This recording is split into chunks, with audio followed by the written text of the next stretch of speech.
Oke, selamat datang semuanya. Hari ini kita bakal ngobrolin soal teknologi yang sadar nggak sadar udah kenal banget sama kita, sistem pengenalan. Nah, teknologi ini ada di mana-mana, dan memahaminya bisa jadi kunci buat proyek penelitian kalian nanti. Coba deh pikirin, tadi pagi gimana cara kalian buka kunci HP? Pakai muka atau sidik jari? Nah, itu dia. Tanpa sadar, kita udah pakai sistem pengenalan canggih. Ini bukan lagi film fiksi ilmiah kan? Ini udah jadi rutinitas harian kita. Dan gak cuma soal sentuhan atau penglihatan loh. Waktu kalian ngomong Hey Siri atau Oke Google buat setel alarm, sebenarnya kalian lagi pakai teknologi pengenalan suara yang super canggih yang bisa misahin suara kalian dari suara berisik di sekitar dan ngerti perintah dengan akurat. Atau mungkin pernah pakai Google Lens buat nerjemahin menu di luar negeri cuma pakai kamera HP. Nah, itu namanya Optical Character Recognition atau OCR yang bekerja secara real time. Jadi, ketiga contoh ini bukan cuma sekedar fitur. Ini tuh kayak jendela buat kita ngintip ke dunia komputasi yang luar biasa kompleks. Oke, sekarang kita bedah lebih dalam ya.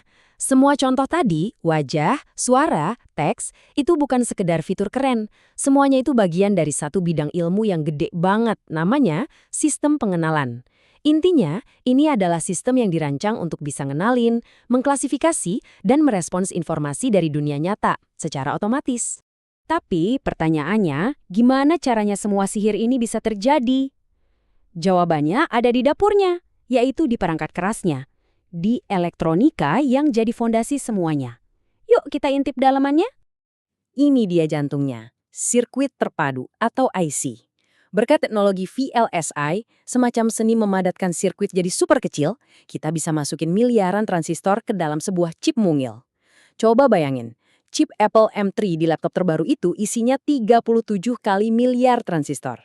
Kekuatan komputasi sebesar inilah yang bikin AI yang kompleks bisa jalan di perangkat kita.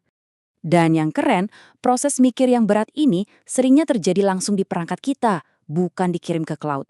Inilah yang disebut edge computing. Waktu kalian buka kunci pakai wajah, datanya diproses langsung di chip HP kalian. Ini bukan detail teknis biasa. Ini adalah pergeseran besar ke arah privasi data, di mana kendali informasi sensitif kita ada di tangan kita, bukan di server entah di mana. Dan ini adalah area riset yang lagi panas-panasnya sekarang. Biar makin kebayang, yuk kita bedah tuntas satu contoh spesifik yang kita semua kenal, pengenalan wajah. Gimana ceritanya HP kalian bisa bedain muka kalian dari jutaan muka lainnya? Prosesnya seru banget loh. Prosesnya walaupun kelihatan rumit, bisa kita pecah jadi 5 langkah logis. Pertama, kamera nangkap gambar kalian. Kedua, algoritma bakal deteksi di mana letak wajah di gambar itu. Ketiga, ini bagian paling krusial. Sistemnya mengekstrak fitur-fitur unik wajah, kayak jarak antar mata atau bentuk hidung, dan mengubahnya jadi representasi matematis. Keempat, jaringan deep learning ngebandingin fitur ini sama data wajah yang udah tersimpan. Dan terakhir, sistemnya membuat keputusan, cocok atau tidak. Dan soal akurasi, wah jangan ditanya, udah gila-gilaan. Model AI terkemuka kayak Deepface dan FaceNet itu presisi banget. Bahkan, sistem canggih seperti ArcFace bisa mencapai akurasi 99,82%. Angka ini udah deket banget sama sempurna dan seringkali lebih jago dari kemampuan mata manusia buat ngenalin wajah orang yang nggak kita kenal. Tadi kita udah lihat teknologi yang ada sekarang. Nah, sekarang kita lihat ke depan. Riset di bidang ini lagi lari kemana sih? Ini nih bagian yang paling seru, karena disinilah ladang ide buat penelitian kalian. Ada beberapa tren gede yang lagi naik daun. AI multimodal, di mana AI bisa ngerti gambar, teks, dan suara sekaligus. AI yang menjaga privasi, yang melatih model tanpa harus melihat data mentah kalian. Tentu saja, AI di perangkat yang makin pintar dan foundation models. Bayangin aja, ini kayak otak dasar AI raksasa yang bisa diadaptasi buat berbagai tugas. Serius, tiap poin di sini itu udah bisa jadi satu judul skripsi yang keren banget. Jadi intinya, ini bukan cuma soal teknologi keren-kerenan. Ini soal peran kalian di dalamnya. Bidang ini tuh larinya kenceng banget. Dan ini justru jadi peluang emas buat kalian untuk ikut berkontribusi. Terus, roadmap-nya ke depan kayak gimana? Coba kita intip prediksinya. Tahun ini kita lihat AI yang makin jago tapi tetap jalan langsung di perangkat kita.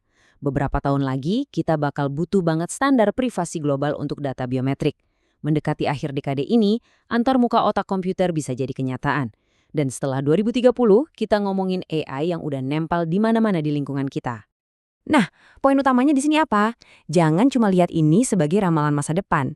Anggap aja ini daftar contekan topik penelitian yang relevan buat kalian. Mau itu mengembangkan algoritma yang lebih efisien buat AI di perangkat, atau meneliti arsitektur buat antarmuka otak komputer, setiap titik di roadmap ini adalah peluang riset. Biar makin konkret, kita lihat yuk beberapa contoh proyek beneran. Anggap aja ini bukan produk yang udah jadi, tapi semacam blueprint atau cetak biru yang bisa kalian contek dan kembangin buat penelitian kalian sendiri. Pertama, sistem absensi pakai wajah buat ngatasin masalah titip absen. Teknologinya jelas, Python dengan library OpenCV buat pemrosesan gambar jalan di Raspberry Pi. Kedua, digitalisasi arsip pakai tes rak OCR biar prosesnya ngebut. Ketiga, sistem deteksi helm pakai Yellow V8, model AI super cepat buat ngenalin objek di video, dijalankan di NVIDIA Jetson. Lihat kan, setiap kasus ini mecahin masalah nyata pakai kombinasi hardware dan software yang spesifik. Tapi, seperti kata pepatah, dengan kekuatan sebesar ini muncul juga tanggung jawab yang besar. Nah, tantangan-tantangan riset yang paling krusial sekarang ini seringkali justru datang dari sisi etisnya. Tantangan pertama, soal privasi dan pengawasan. Ini pertanyaan besar, di mana kita narik garis antara keamanan dan pemantauan yang berlebihan. Kita lihat kan contohnya pada beberapa sistem kredit sosial, ini bukan cuma pertanyaan buat politisi, tapi juga tantangan riset yang dalam banget.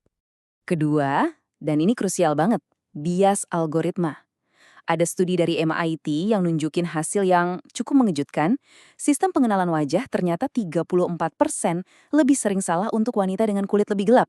Ini masalah serius. Jadi tantangan risetnya adalah gimana caranya kita membangun sistem yang adil buat semua orang. Tantangan ketiga, deepfakes dan manipulasi. Sekarang AI bisa bikin video palsu yang saking halusnya, mata kita udah nggak bisa bedain mana asli mana palsu. Ini ancaman serius buat kebenaran. Nah, risetnya di sini kayak perlombaan senjata digital. Mengembangkan detektor deepfake yang andal adalah topik penelitian yang sangat relevan dan mendesak. Jadi, kita sampai di akhir dan saya mau tutup dengan satu pertanyaan buat kalian semua. Teknologi ini, dengan semua potensinya yang luar biasa dan juga risikonya, sekarang ada di tangan kalian. Pertanyaannya udah bukan lagi apa yang bisa kita bangun, tapi apa yang seharusnya kita bangun. Gimana kalian akan pakai ilmu ini buat ngebangun masa depan yang nggak cuma pintar, tapi juga bijaksana? Coba renungkan.